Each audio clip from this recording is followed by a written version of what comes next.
खजुरी गछर कि गुण गाइबी मूलरू पाहाच पाहाच पोड़ा इंजिन परा खाईगला एठी 2.5 कोटी पखाल भात सत कहल तमे सुना कंसारे खाइल ना पदुआ पत्थर ठोल्लारे खाइल एते गिली देल अरे से तो मो पेट ना ओडिशार हांडी शाल पखाल दिवस गोटे इवेंट रे मात्र 200 ରୁ 300 लोक पखाल खाई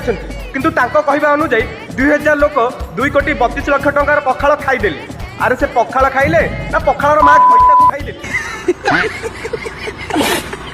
आम फूड ब्लॉगर भाई मैंने छाती पिटिकी कहते मौसा दौरान 20 टंकार अनलिमिटेड पखाल भात इे आस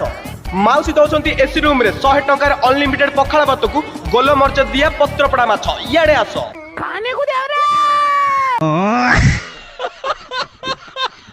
किंतु ए पखाल रेट शुणिकी रेस्टोरेंट वाला भी मुंडे हाथ देले से रेगुलर डिश सेल करेंगे ना चिकेन बिरियानी रे पानी पुरई देवे